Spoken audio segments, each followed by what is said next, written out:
On va compléter notre couverture économique de l'élection avec un 6e club écono consacré au scrutin de lundi.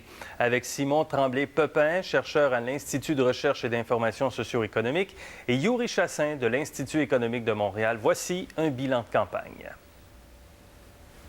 Bonsoir à vous deux. Bonsoir. Bienvenue à ce club écono, ce dernier club écono électoral. On va voter dans 3 jours. Je ne vous demanderai pas pour qui vous allez voter, mais si je vous demandais de faire un petit bilan de cette campagne en quelques mots, Simon. C'est une campagne qui a été assez décevante en termes de contenu, c'est-à-dire qu'on s'est consacré au départ à démoniser une potentielle coalition ou à essayer de dire qu'on ne serait pas membre d'une coalition qui viendrait. Ensuite, ça a été les scandales sur M. Harper, les conseillers qui démissionnent et tout ça. Puis finalement, bien là, c'est tir groupé contre le NPD. Hein. D'un côté, la droite les traite de communistes, de l'autre côté, les nationalistes disent qu'ils ne le sont pas assez. Alors, où est-ce qu'on a de la substance, où est-ce qu'on a du contenu dans cette campagne-là? Ça a quand même un peu manqué. Yuri? C'est vrai que, je suis personnellement partisan d'entendre parler d'idées et puis c'est un peu difficile en campagne électorale parfois. Les plateformes, on les passe rapidement puis ensuite on s'intéresse à d'autres choses. C'est sûr que pour l'analyse politique, je laisse ça par exemple au Club des ex. Oui, bonne idée. C'est ça. Par contre, pour l'économie, il y a quand même quelques petites choses à dire, notamment par exemple l'impôt des entreprises qui a fait partie du débat au départ de la campagne électorale. Il n'y en a pas eu énormément par contre. Mais cela dit, si je vous comprends bien, on n'a pas assez parlé d'économie, à votre avis? J'ai l'impression qu'on n'en a pas tant parlé que ça, en effet. Il y a certaines mesures quand même qui ont été amenées. Dans le fond, je soulignais par le passé le fait que, par exemple, le déficit budgétaire avait été un peu pris pour acquis. C'est quand même quelque chose de positif dans le sens où il y a un consensus finalement entre tous les partis. Il faut revenir à l'équilibre budgétaire. Et ce qui est intéressant, c'est que c'est pas si idéologique parce que qu'on veuille baisser les impôts ou qu'on veuille créer des programmes sociaux, il faut revenir à l'ère des surplus budgétaires. Moi, je pense surtout qu'on en a mal parlé quand on a parlé d'économie. On a parlé de l'économie comme si c'était une machine qui était un peu extérieure à nous, sur laquelle on n'avait pas de choix, sur laquelle on n'avait pas de prise. On a dit, il faut revenir à la croissance, il faut revenir à l'équilibre, il faut faire des sacrifices. Donc, il y a vraiment une attitude où on chosifie l'économie et pourtant, quand on a des élections, quand on parle du politique, eh bien, on parle de choix, on parle de capacité à décider ensemble, et ça, c'était un peu absent. La semaine dernière, on a fait un débat, le débat des candidats qui représentaient le monde de l'économie pour chacun des partis.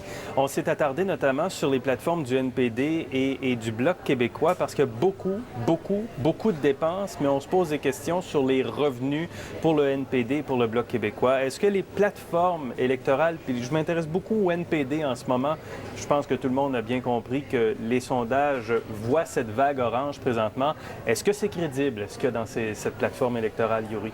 En fait, on a entre autres parlé, par exemple, des revenus tirés d'un marché du carbone. Hein? Oui. Si le marché du carbone ne se met pas en place, ces revenus-là ne seront pas disponibles. Et à l'heure actuelle, ce qu'on voit, c'est qu'effectivement, il y a plusieurs juridictions qui étaient censées rentrer dans l'initiative à laquelle le Québec participe, qui ne sont pas, dans le fond, prêts à faire le pas. Donc là, effectivement, il y a des revenus qui semblent probablement, en fait, très hypothétiques. Et même pour des revenus où on essaie de calculer, par exemple, pour la hausse d'impôt des entreprises, je crois que le NPD, c'est jusqu'à 19 ou 19,5 Donc là, à ce moment-là, il y a vraiment un effet dynamique sur lequel il va falloir compter. Là, on parle, dans le fond, d'augmenter de 33 ce qu'on demande aux entreprises en tant qu'effort fiscal pour, dans le fond, financer les promesses électorales. Le NPD demande quand même simplement de revenir au niveau de taxation où les entreprises étaient et survivaient très bien. Moi, le problème de crédibilité, je le vois davantage chez les conservateurs, où on nous propose une plateforme extrêmement modeste, à 2 milliards d'investissements, mais en fait, on ne parle pas des véritables mesures du Parti conservateur, c'est-à-dire les prisons, l'investissement majeur dans les prisons, le Centre canadien de politique alternative parle de 13 milliards de dollars d'investissement là-dedans. On peut parler des F-35, on peut parler des subventions aux compagnies pétrolières. Le gouvernement Harper actuel et le Parti conservateur fait comme si le budget avait été adopté. Il nous dit, oui, mais ça, c'est des mesures du passé, on les a déjà... Mais en fait, le budget n'a pas du tout été adopté. Mais le budget serait adopté en principe, là. Mettons que le budget est adopté. On a calculé qu'au cours des 2 prochaines années, les conservateurs, ça représente 2 milliards 400 millions de nouvelles dépenses dans la campagne électorale. Compte tenu qu'on est en déficit et qu'on est toujours en reprise économique, c'est pas crédible, ça? Non, ce qui est pas crédible, le problème, c'est que justement, c'est que dans le 2 milliards, on ne compte pas toutes ces dépenses qui ont été mises en place par les conservateurs. Et les conservateurs nous disent, non, il ne faut pas en tenir compte parce qu'on a déjà adopté ça dans le passé. Mais c'est pas vrai, le budget n'a pas été adopté. La mesure économique la plus inspirante, si on peut employer ce mot-là, durant la campagne électorale d'Yuri Chassin? Ben oui, en fait, j'ai regardé un peu pour chaque parti. Là, il y a des mesures qui sont quand même très, très positives. Je pense, par exemple, pour le Parti conservateur, à la baisse d'impôts. Pour le Parti libéral... La baisse d'impôts? À la baisse d'impôts des entreprises, oui. Donc, qui serait maintenue. Pour le Parti libéral, on a parlé d'éducation pour augmenter l'accessibilité financière aux études. Le NPD aussi propose des mesures, mais pour baisser les frais de scolarité, donc pas nécessairement pour l'accessibilité. Le NPD, quant à lui, propose une baisse d'impôts des entreprises aussi. Pour les PME, font une distinction, dans le fond, entre une petite, moyenne entreprise et une grande. C'est oui. une distinction un peu arbitraire, mais à tout le moins, ils reconnaissent l'importance de baisser les impôts des entreprises. Le Bloc québécois a aussi marqué un point avec la compensation pour l'harmonisation des taxes. C'est dans toutes les plateformes. Donc, au crédit du Bloc, il y a vraiment... Vous venez de nous faire un match des étoiles des meilleures mesures, c'est ça? En quelque sorte, je mes étoiles, voilà. On va faire une coalition des 4 grands partis de votre côté, Yuri. Moi, j'en aurais une seule, en fait, une mesure, c'est le Bloc québécois et le NPD ont tous deux parlé de logements sociaux. C'est les seuls partis qui ont parlé de logements sociaux. Le Bloc, il va de façon plus généreuse, il va de façon plus décisive dans le côté du logement social. On le sait qu'au Québec, depuis 1993, le gouvernement fédéral s'est retiré de cet espace-là. Ça a eu beaucoup de conséquences sur la construction de logements sociaux, sur l'accès aux logements sociaux. Alors, c'est une bonne nouvelle que certains partis en parlent.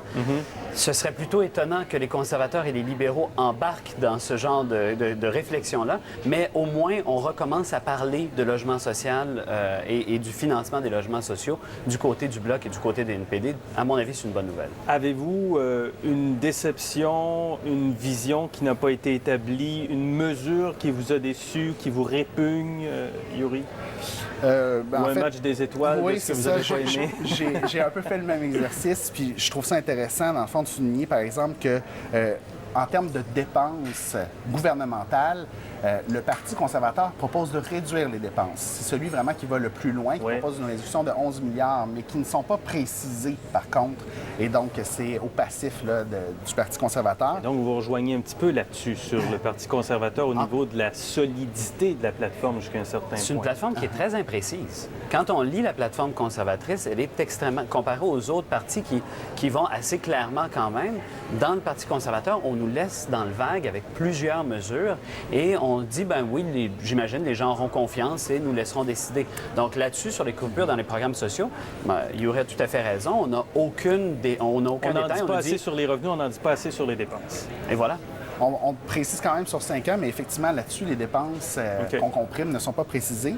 Pour le Parti libéral, il y a une proposition, par exemple, pour l'assurance-emploi, qui peut être intéressante, là, c'est dans le fond d'appuyer des gens qui ont des soins familiaux à donner, qui restent à la maison. Mais c'est vraiment un programme social et il y a un problème à utiliser un régime d'assurance qu'on se paye collectivement, employeurs et employés, pour faire des programmes sociaux.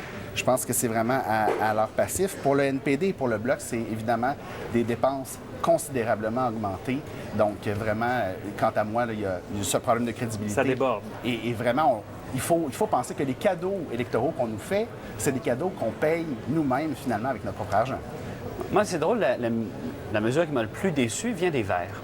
Alors, j'ai regardé la plateforme des Verts et je me suis rendu compte qu'ils proposaient de réduire la contribution à l'assurance-emploi des employeurs. Donc, non pas des travailleurs et tout ça, mais les employeurs doivent payer moins. C'est une mesure assez importante. Hein? Ça amènera un déséquilibre dans la caisse d'assurance-emploi. Alors, je suis un peu étonné de voir ça du Parti vert, connaissant la plateforme internationale des Verts, qui sont plutôt portés à gauche habituellement. De voir cette prise de décision-là, c'est la chose qui m'a le plus déçu. Peut-être que c'est dû au fait que les autres ne me surprennent pas beaucoup cette année. Alors, en 10 secondes, est-ce que vous êtes capable, en partant ce soir chez vous, de nous dire de quoi aura l'air lundi soir, en fin de soirée, le résultat électoral? Non, puis en fait, je pense que c'est ça qui est intéressant, que l'élément de suspense va faire sortir le vote et j'encourage évidemment nos auditeurs à aller voter. Quoi qu'il en soit du résultat gouvernemental, ce qui va vraiment importer, c'est si les gens s'impliquent véritablement en politique et font des changements sociaux en allant dans la rue, en luttant contre les partis qui leur proposent des mesures qui sont